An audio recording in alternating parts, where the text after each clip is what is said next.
today on our speaker. Wally Davis is the founder, president, and CEO of Peopletrail, and his experience incorporates a broad range of consulting and 20-plus years of diverse hands-on investigative and entrepreneurial experience. He's been published and lectured extensively on industry standards, operating procedures, and investigative best practices, and under his leadership, Wally's taken Peopletrail to be one of the largest and fastest growing consumer reporting agencies in the U.S. So we are very happy to have him with us today, and we thank him for taking time out of his busy day to spend with us here on this webinar. And I'd like to welcome Wally. Wally, please feel free to take it away. All right, thanks, Scott. Appreciate that introduction. Welcome, everyone. Happy to have you here. Scott mentioned in the opening that this is HRCI accredited. We also have a SHRM accreditation for this, and at the end of the slide, we'll have those numbers up. You can also get that information from Scott by either emailing, or we can get it to you so you can have the codes to put in and get the credit for this session. So just wanted to kind of go over that before we moved on. A couple of house cleaning items. If you could all please silence your cell phones, no flash photography, and I am not an attorney. I'm just kidding about that, not the attorney part, but I am not an attorney. So the information that I'm providing here is valid, and it is in line with legislation and legal requirements, but I would just check with an employment attorney in your state before approving or applying any of the suggestions that I make or anything that I say here. So I just want to get that disclaimer out there and make sure you guys understand that. So moving forward, I think Scott talked about some of the learning objectives, but I just wanted to put them up here so that we can get a recap or kind of understand where we're going to be going today. Importance of pre-employment screening, most of you probably already know that, but I have some information that might be interesting to show you, to sort of give you some validation on if you are actually already screening. Learn some of the trends. Trends are changing all the time, and they influence pre-employment screening, so we'll go over some of the best practices and how to apply those when you use your background checks and hiring decisions. And then each one of those sections will probably take about 15 minutes, and then we should have some time for some questions at the end. You can submit those questions online in the questions box, and I'd be happy to answer any questions for you. If we have some time, I may take some questions and get some answers. Otherwise, we can take care of that after the program. So why do we do background screening? I mean, why is it important? Since 9/11, there's been a huge increase in background screening. Companies are finding that it's important to do background screening. There are some real numbers that show why it's important to do it. And so the number one thing I would say is that it boosts the productivity. So it gives employers the ability to have a more productive workplace. It also falls in place with lowering the turnover rates. When you do a background screen, you're going to have better employees that are there.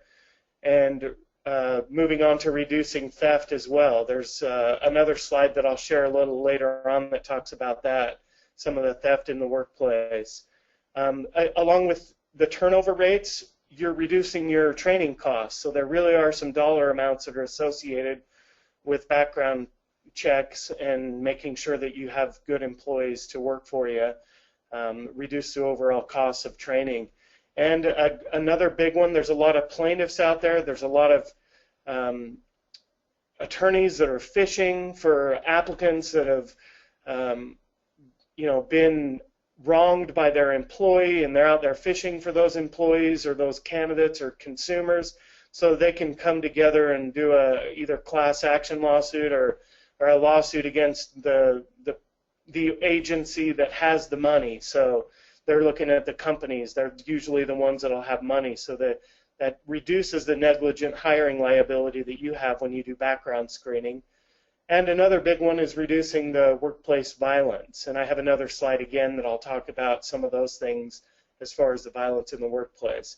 And again, as I talk through these things, just keep in mind it's, you know, a lot of these are worst case scenarios, and a lot of these may sound like scare tactics or whatever, but they really are real live cases that happen. So the opportunity and ability for these things to happen is real.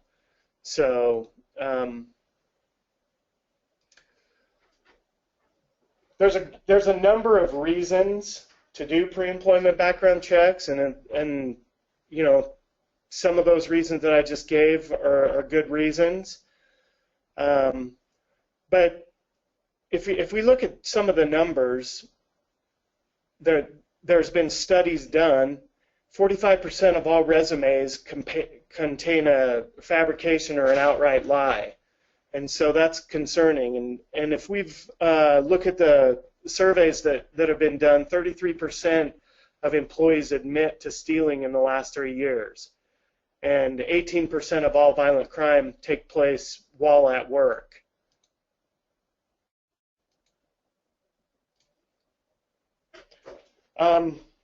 This is kind of an interesting slide too. According to the U.S. Chamber of Commerce, employers lose more than 70% of their negligent hiring cases. So there's only a 30% chance that you'll win a case when you get sued.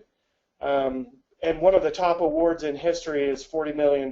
So those are very large numbers.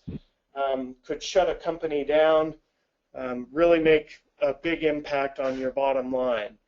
30% of small business failure is caused by employee theft, and you know, just the cost to replace an employee is 1 to 5 times the annual salary of that employee. So it makes sense to do some background screening. An estimated 8% of all rapes and 7% of robberies, 16% of assaults occurred while victims were actually at work. And some of these slides aren't coming in, but it has a graph on there that talks about the different, oh, here they are. They're coming in on the clicks. So nearly 1 million people are victimized by violent crime, and all of those take place at work, and that results in about 160,000 injuries each year.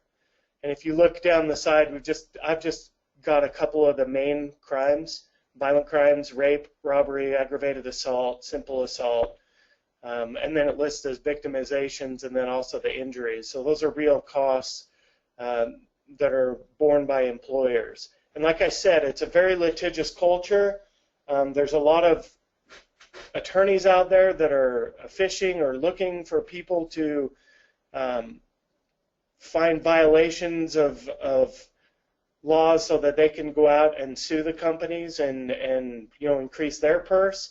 So it's a big opportunity for these plaintiffs to go out and file lawsuits against companies. Another interesting fact here in the news is that the Wall Street Journal reports that 34% of all application forms contain outright lies. About their experience, you know, they talk about on their, everybody wants to embellish or make themselves look better, and there's a point where, you know, people are putting degrees and that they're a doctor when they're not, and things like that. You've all heard the stories of those things happening, and it's really is the case. NBC News reported that national criminal databases have a 41% error rate. Now, what does that have to do with anything? Well, a lot of times companies are out there selling database searches and saying that it's a really good background check. Well, we wonder with that 41% error rate, is it really a good check just to do a database search? Are there other ways that we can do and get a better search done? Business Week reported that 16% of executive resumes contain false academic claims. So the higher level are also sort of fudging on their resumes and making it look like they're better than they are. I have some kind of funny stories about applications. We had one situation where a employee came into an interview, and on his resume that he handed over to the person claimed that he was the CEO or CFO of this company, and that company happened to be the sister company of this organization he was applying for. And so, you know, he was obviously caught red-handed right there. But they're just interesting things people try to do to embellish their experience when it's not right. So, that being said, it's important to do background screens. Many of you may already have known that and understand why it's important and are doing background screening. But I just wanted to give some of the numbers and some interesting facts about what's actually happening out there so you guys can understand and maybe even be comforted in the fact that you're doing background screening, that you're saving your organization money, you're keeping your organization out of hot water with liability and things like that. So I do want to also go over now the trends that are kind of shaping some of the best practices in our industry. I've talked about some of this stuff with the litigation and the lawsuits. There's legislation out there. I'm on a government relations committee that goes back to Washington, D.C. You would not believe the amount of legislation that's put before Congress and the House, and even state legislation in each one of the states that affects background screening in some way. Many of those bills talk about fingerprinting being the gold standard.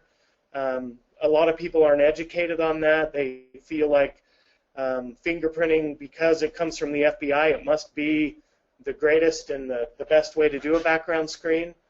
However, the FBI, by their own admission, has said that the information that they have has 50% of the information doesn't even have disposition information, so it's really not good information. So anyway, I got off on a tangent there, but legislation is coming out all the time. We have the Equal Employment Opportunity Commission that is enforcing things, such as discrimination. I have some examples of that we'll go over and talk about. And then just the risk management, overall risk management of your organizations. You know, are you guys, do you have things in place to make sure that you're comfortable with the way that you're handling the risk in your organization? The other thing that's important, the first one up there is the Fair Credit Reporting Act that does deal directly with the background screening. So we'll just kind of dive right into this. One of the things you've probably heard about is the ban the box. It's something that it's been going on for a couple of years, so it's getting a lot of attention, and maybe it's people are over talking about it. But I just wanted to bring it up because there is a lot of residual bills that are being passed and that are still going forward, and it's gaining a lot of momentum. So this is the box on an application where you have the statement, have you ever been convicted of a criminal offense? The legislation is aimed at taking that box off the application, and most employers now all over have taken that box off and are not using applications that have that on there. If you do have an application that has that box on there, you might want to consider removing that.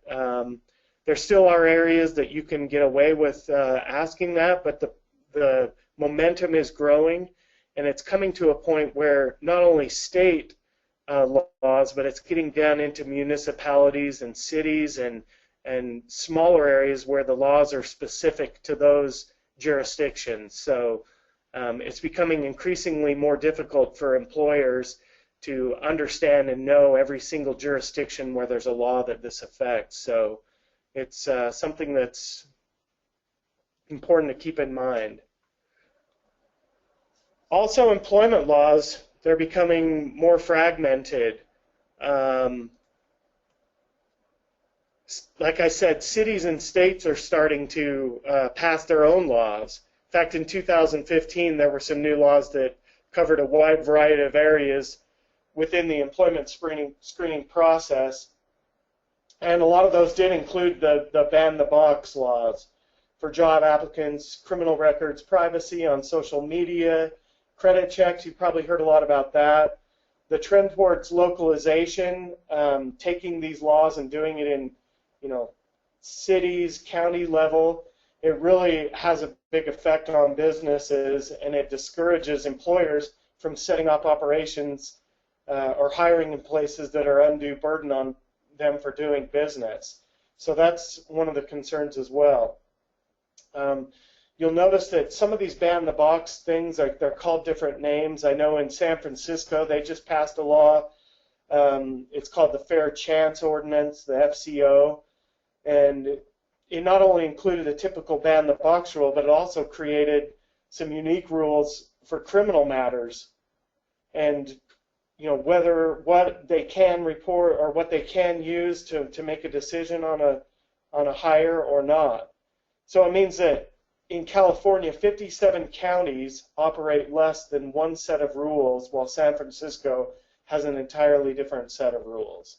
So if you're operating in California, it's very confusing to navigate the landscape, and unless you understand and know what's going on, there's some issues with that. I guess the best way that I could say that would be, and as an analogy, it would be like a train running through California, or even state to state for that matter, and in each state or each jurisdiction the tracks had different sized tracks.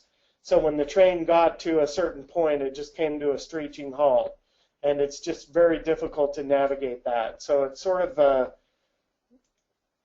an important thing to look at when you're looking at what when you're hiring across state lines or even in different municipalities. Something also I wanted to kind of bring out was that the trends that are shaping in no harm FCRA lawsuits. Now, what does that mean?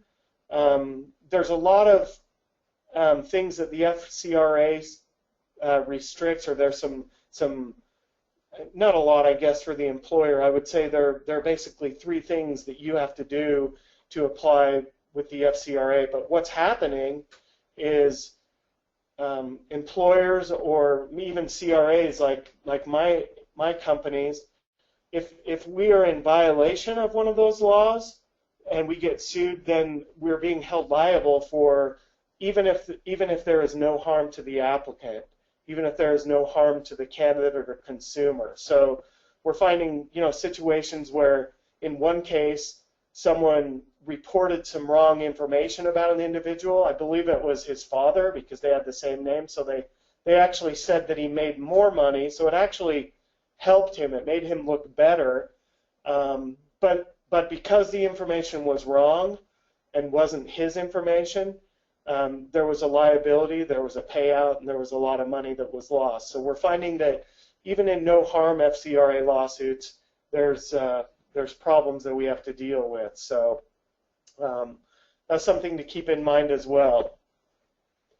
Another thing, when you're working with companies, you want to make sure if you're using a consumer reporting agency, a CRA, that they have quality controls in place to support all of the compliance issues, and there's a lot of them. There's, when you get involved with technology, there's PII, personal identifying information. Are they passing that information through secured systems? Do they have a firewall? Do they have a SOC 1 and SOC 2 compliant platform that allows them to do that? And can they prove it? Do they, have, and these things are just suggestions, but Better Business Bureau, are they abiding by laws? Do they have a certain operating procedures in place, and can they prove it? ISO is one way to look at it. There are other organizations out there. Are they accredited through a legitimate source, NAPBS? Do they have those accreditations?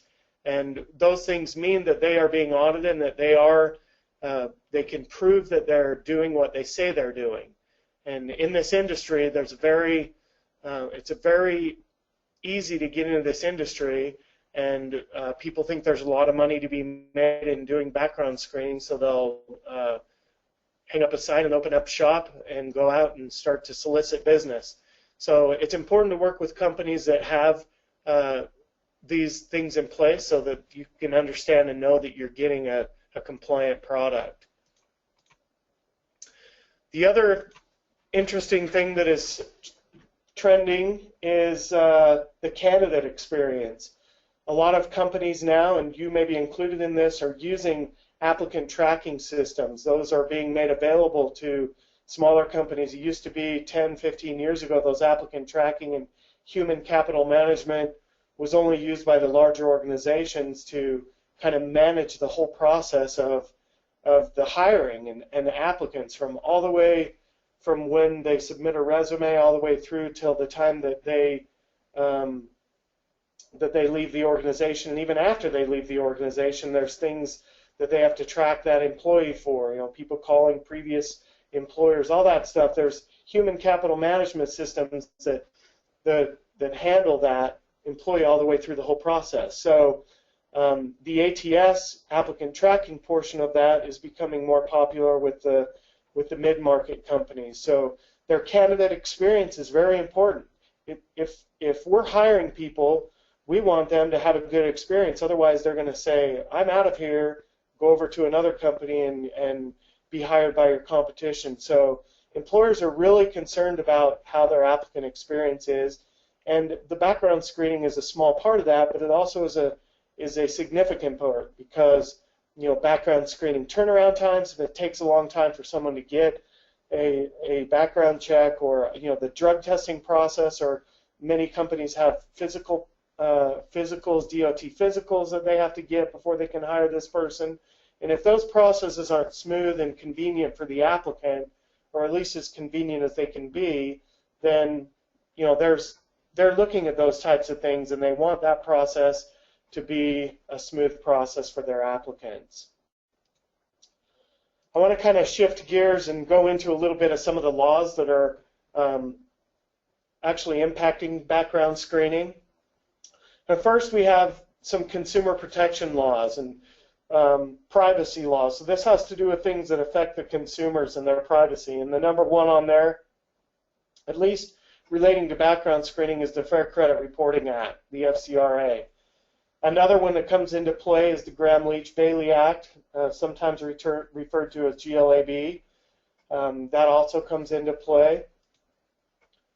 The FERPA, many of you in HR are very familiar with these laws, but those come into play with background screening. And then also on the tenant screening side, which I'm not sure if we have any tenant screening people on here who do property management, but there are Fair Housing Act actually regulates some of this stuff too. Then we go down into state regulations. We have state-specific consumer reporting rules. And these, by the way, supersede the EEO restrictions. So anything with the federal EEO, you need to look at also every state regulation. And there's also state-specific. Now let me just say a disclaimer. Not all states have these state-specific consumer rules, but they're dotting the U.S. So you do need to be aware of them. And that's the same case with all these things I'm talking about on the state regulations. So that's why it makes it more difficult, because in one state you may be okay because you're following the federal rule and you're okay, but a state regulation will actually supersede those federal rules. So there's state-specific criminal rules. There's state-specific driving record rules, what you can do with an MVR. There's state-specific education employment history rules. So all of these things are important to keep in mind when you're doing background screening.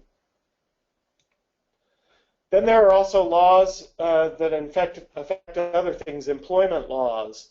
And many of you are familiar with the Americans with Disability Act, the ADA. There's a lot of things that deal with the ADA, with drug testing, for instance. There's discrimination things. You can't ask an employee for their medications that they're on and things like that. So those things are important to be aware of. There's also the Equal Opportunity Act, sometimes referred to as the Civil Rights Act. So that comes into play when you're doing background checks. And I have some examples of things that I'll share with you where we've had clients that have been challenged on these things. And it's kind of interesting to see how that played out, but I'll talk a little bit about that in a minute. Some of the other laws that are out there that affect the background screening or impact it there's driving record regulations, the Driver's Privacy Protection Act, referred to as the DPPA. There's identity regulations that are in play with the U.S. Patriot Act, the I-9 Form I-9 regulations, and all of the E-Verify things, and all of that kind of stuff come into play. And then I mentioned a little bit about drug screening regulations, which is the DOT Rule 49 CFR Part 40, affecting employers in the background screening arena. Now, this was kind of an interesting slide. I wanted to bring it up because when I was back in D.C., it was 2 years ago, I guess, the head of the EEOC came and spoke to us. And this is the highest person at the EEOC, and was explaining that they're on a mission to actually find discrimination and find these cases. And they, in 2014, and this is when, I think it's back when I was there 2 years ago, they sent out fines of they obtained almost $300 million in total monetary relief. So that's what the fines they charged to companies and for violation of these things.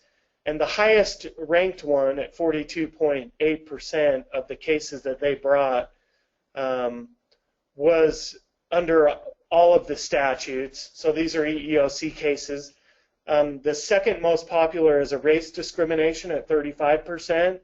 And then it kind of goes down from there with the discrimination against sex discrimination, disability, age, national origin, color, and then the equal pay. So it's important to know that the EEOC is really going after these people, companies, and there's a lot of suits being brought, a lot of complaints are being filed, and they're actually looking for them. She told us that they were spending money to increase their force, so they were growing their force of agents out to make it so that they could cover more of this. And there's opinions on both sides of that. Yes, it's important to be regulated. How much do we want to be regulated? There's an argument to be said there. These are tax dollars at play that are actually increasing an organization or a government organization and expanding. So again, there's two sides to that, but it's interesting to note that there are government agencies out there that are basically their mission is to go out and make sure that they're enforcing these laws.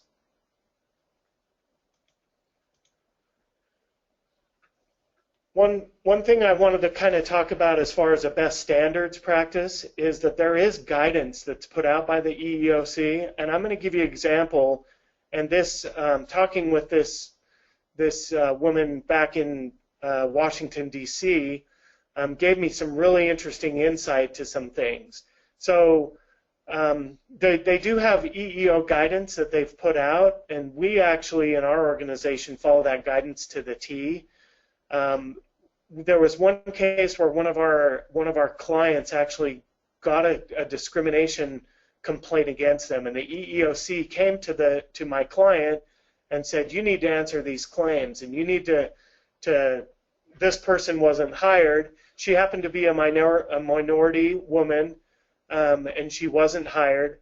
Well, we went back through the cases, and some of the things that the EEOC guidance says is you have to consider the length of time it had been, you have to consider how many of them there are, you have to consider what the charges were, if they were violent or anything like that. So we went back in this lady's record who filed the complaint with the EEOC, and we looked at those records. One of them had been just a couple of months ago, and it was for aggravated assault.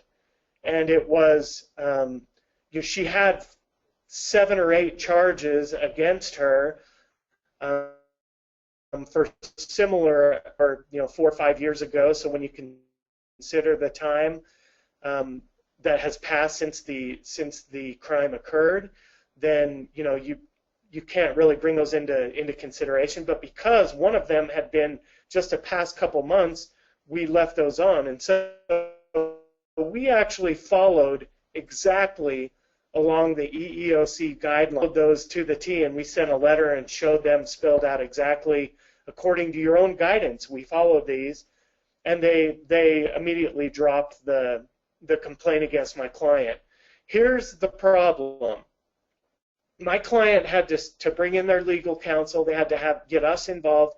They spent over $25,000 to fight this claim that was bogus, just because the EEOC is very aggressive about pursuing these things. So I just wanted to bring that out. It's a real life experience that I've been involved with that shows how they're really going after people, and there are real dollars to the bottom line of the company where they have to defend these things even if they're following the guidance. So when I say best practice standards to comply and follow the EEOC guidance, that doesn't even guarantee that you won't get a complaint filed against you. But it does help to eliminate any situations that might escalate further. And that example that I shared also shows that. So that's important to look at those things. Complying with the Fair Credit Reporting Act is imperative. We've seen lawsuits all over. The Spokio case, GM. Some of these big companies are being sued because they're not sending out pre-adverse action letters, or they didn't comply with certain things. And again, with these no harm lawsuits, even if you're violating the law but it doesn't hurt anybody, you still have the liability. So it's important to look at that and make sure that you minimize your risk and liability from hiring any employees that aren't going to be able to help your organization grow and flourish. So one of the things also I wanted to talk about was what is a good background search? How do we know what they are, and how do we do the search? You have to remember that background screening is not an exact science. You can't just go to one place, push a button, and get all the information on somebody. It just doesn't work that way. I know that, with the movies and Jason Bourne and CSI out there, they can flip through these futuristic screens and pull up, everything they want to about a person, and it really just doesn't work that way. So criminal records and information about people are housed in jurisdictions throughout the United States. There are, thousands of courthouses across the nation, thousands of county jurisdictions. Even within the county, they may have several municipal courthouses, and not all of these courthouses communicate with each other. Not all of them, get together and collaborate and get information on people. So it's really not an exact science. There's a lot of work to finding out if someone has committed some egregious crimes and disqualify them to work for you. Also, there's a possibility of missed records and false positives. Again, because of the fact that there are so many organizations. There's 96 or 97 federal jurisdictions, including all of the federal courts, and then Puerto Rico. So, there are so many different areas where you can go, and if you're not looking in the right place, if you're looking in a county where this person committed a federal crime and it may not be reported in the county level, it's in the federal courts because it was prosecuted by the FBI, then there's going to be missed records, and there's a possibility that someone would have the same name and the same date of birth. I know that's crazy, but it's happened with us before. So even with an alternate identifier, there are times when you have the wrong person as something to look at, and you need to make sure that you have dispute processes in place. Again, the process is subject to human error. Background screening is not an exact science, and you can't. There's always going to be a human element to it, and there really are a lot of myths about background screening. I kind of touched on that, but there's not one place to go for all criminal records or a national 50-state database. You'll be sold that, I'm sure. A lot of people say that, and we use them too. We have databases that contain information from all 50 states, but just don't be fooled into thinking that that information contains everything on a person or an individual. It's very sporadic. Many of the states that contribute to that database, maybe it's only the Department of Corrections that sends information to there, and it's not information from each county seat that sends information. So they can be kind of deceiving, and you need to be careful about looking at one place for a criminal record.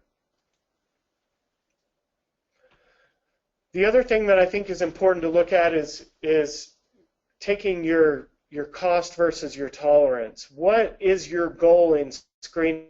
Are you just looking to do your due diligence and just stay out of liability's way and say, hey, I did my due diligence, we did a background check on them?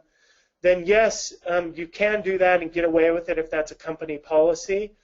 And you can use those database searches and just do a minimum screen and say, okay, I'm good with that.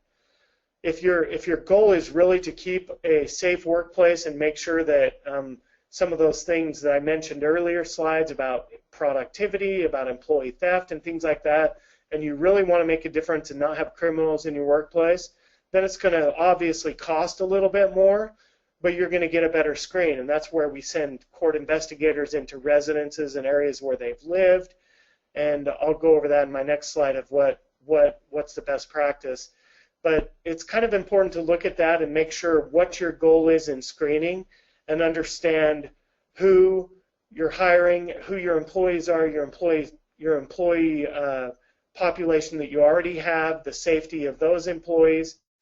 Also, what type of work they're going to be doing. Are they going to be working in a warehouse? Are they going to be out driving a forklift? So maybe some of the drug testing things, I know those are mandated, but those are all things to consider as looking at your cost versus your tolerance and what your goal is in screening. The best practices or the screening standards that I would look at are retrieving the records directly by hand from the county courthouse, so actually sending a court researcher and getting an up-to-date court record. In fact, the FCRA says that you as an employer cannot make a hiring decision based on a database search.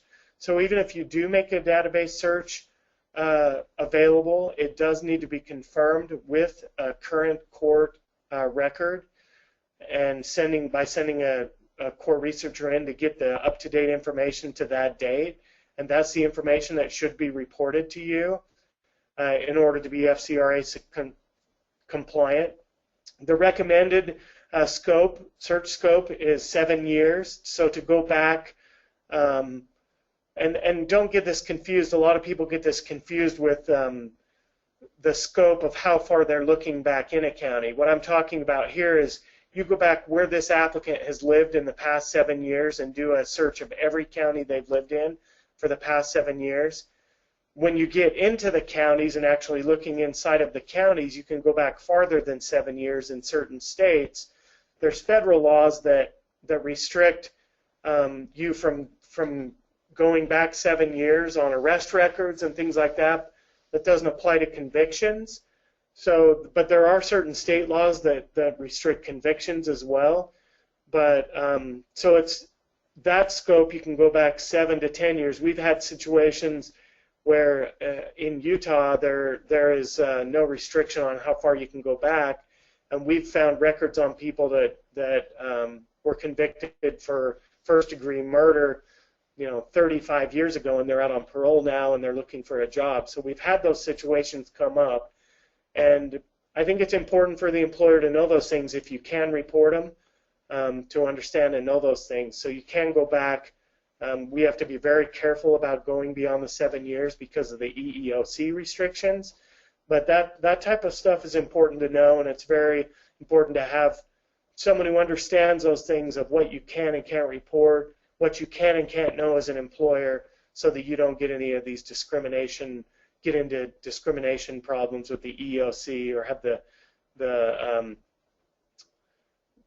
enforcement of the FCRA come after you. So, and I think that's it used to be the FTC. There's a new government agency that has been developed with I've just had a brain freeze, so I'll think of it in a second. Anyway, so it's important to understand that with the gold standards. Look where this person has gone to school, worked in any possible touch counties, and then the national database as well. So kind of in conclusion here, there are some other considerations that we look at. A lot of times the applicants know they have a criminal record, so they're going to falsify previous addresses, so it's important to look for those types of things. They falsify the employers they've worked for. If we look at it, the average person has lived in 2.5 counties in the past 7 years, so from a cost standpoint, you can get a pretty good idea of across the board on an average what it's going to cost you to do background screening if the screener does it county by county. There are packages available for people, so that's included in there. When you match records, you want to make sure and use an alternate identifier. You want to make sure that you have a date of birth, an address, a middle name, that we're making sure that this is the right subject and that we're matching the person with the right thing, because no one likes to be accused of a crime that they didn't commit.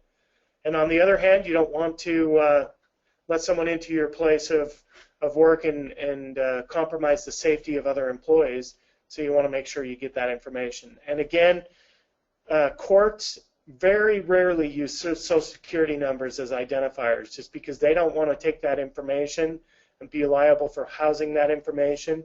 So it's usually date of births, other identifiers that we look for. False positives are possible, like I said, and really the only way to handle this is through fingerprint confirmation, and that's different than doing a fingerprint screen.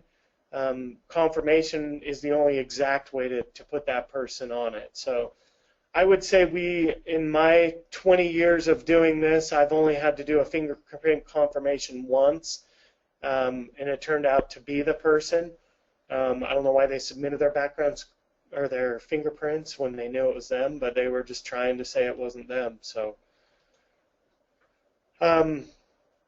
moving on to the last slide here, I believe we're running out of time, but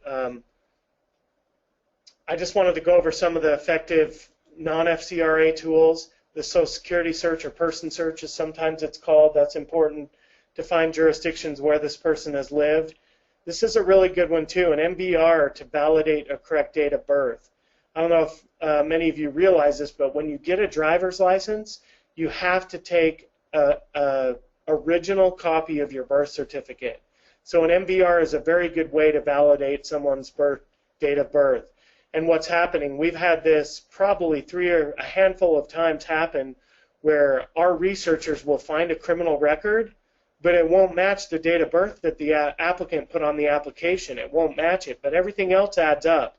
It looks like the person. In some cases, we have pictures of them, and the employer says, yes, that's them, but it doesn't match the date of birth. So we get a permission from our clients to run an MVR on the person, and lo and behold, the criminal record matches his MVR, but it doesn't match what he put on the application.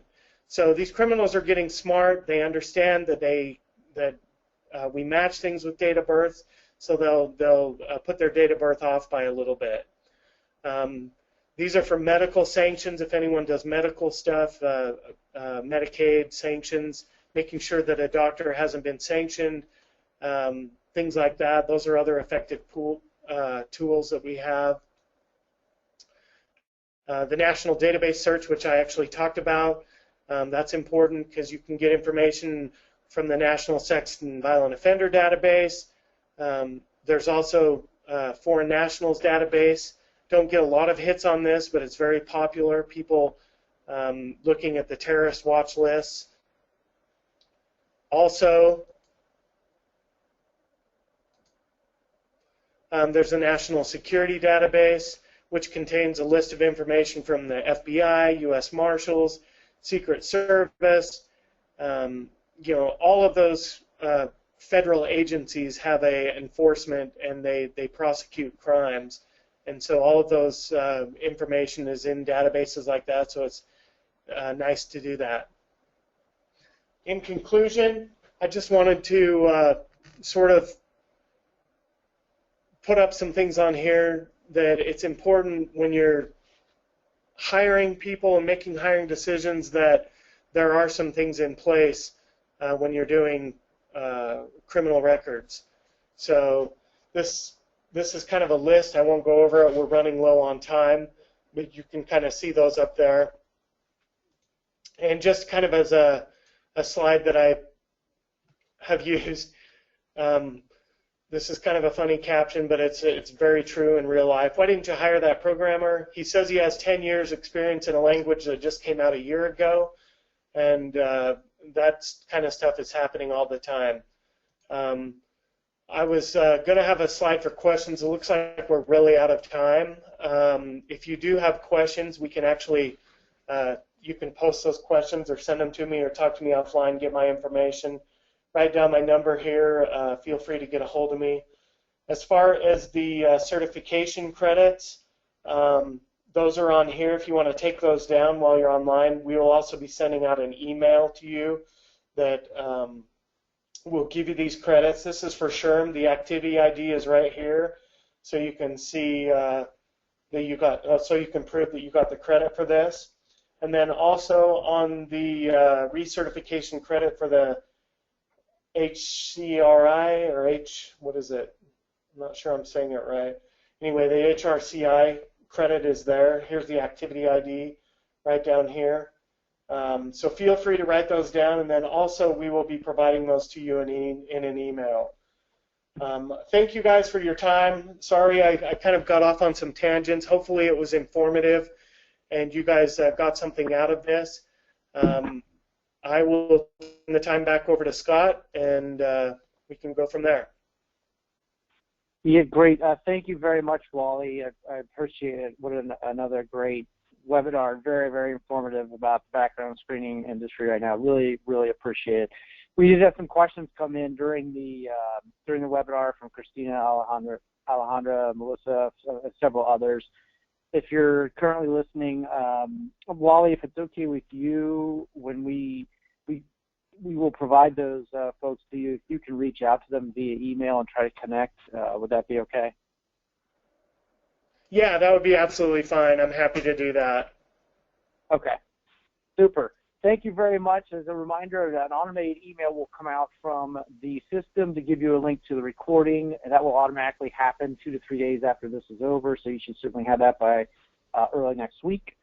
And I encourage you to check out the posting of the recording also, if you would like, on our association's website. That's HROtoday.com/association, and just go to the Thought Leadership Council's tab and TLC webinars. You'll see that listed there. Thanks very much, Wally. Thanks to everyone on the call. We appreciate it, and have a great rest of the day wherever you may be around the world. Thank you. Thanks a lot. Bye-bye. You're welcome. Bye.